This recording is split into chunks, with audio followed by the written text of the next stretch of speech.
Hello everyone, this is Professor Hill.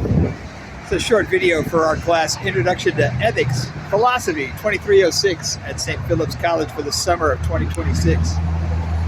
And today is Thursday, the 11th of June 2026. And I yesterday had a chance to make a short video for you from the San Antonio National Cemetery, which I thought was appropriate since we were talking about sacrifice. And today, I wanted to pick up on one of the main themes of the Jenny Lake case. So I'm doing it outside of the Positive Fertility Clinic, one of the 5 main fertility clinics here in San Antonio, Texas. And inside, couples come here for IVF, in vitro fertilization. It's an expensive process. Turns out that Positive behind us, this particular fertility clinic, does not accept insurance. Although Texas is one of the 15 states that requires insurance companies to include IVF treatment, but the problem is there's often lots of times of qualifiers about that. It does make it complex, and so a lot of couples find that it's a complicated process whether you're using insurance or very expensive if you're not. Nationwide, the average is about $18,000 with medication, $14,000 without the medication. For that process, some of the services here run up to $30,000 depending on the type of services that you need. So it can be an expensive process and a complicated one. But for us, the question is not one about the finances of it, but about the morality of it. This is an ethics class, and one of the things we're talking about is, with the Jenny Lake case, is the weighing and balancing involved in the decision that Jenny had to make. And that comes into, was it a life for a life? Is it a person? Does personhood begin at conception? Some people say yes, that's the beginning of the process. And it's a full human being with rights and protections from beyond that point.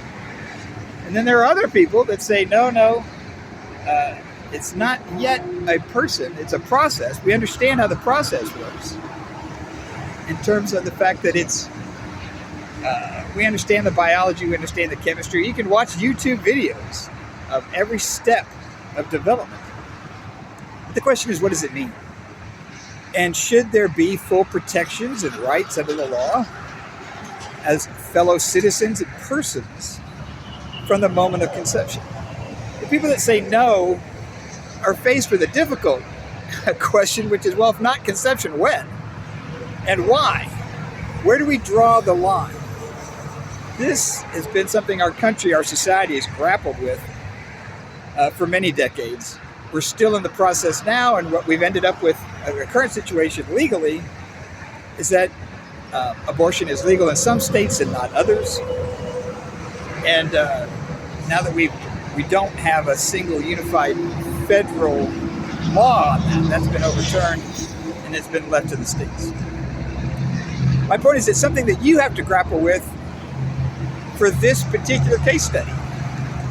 You need to understand the choice that, again, not Jenny, but Jenny's mother had to make in regards to whether or not to continue her life-saving cancer treatment or stop it in order to give the pregnancy the chance to develop and for young Chad Michael to be born, which he was, born healthy, although sadly Jenny died a few days later.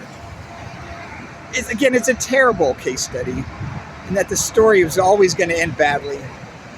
But we need to wrestle with the issues involved, because this happens on a regular basis. There are lots of women who are pregnant, find out they have cancer.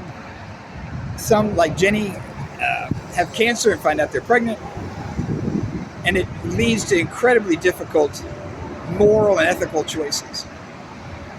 So I'm going to stop for today. I'm going to head back to campus. I just wanted to, I had to laugh about the Spurs headline on the billboard on top of their building here.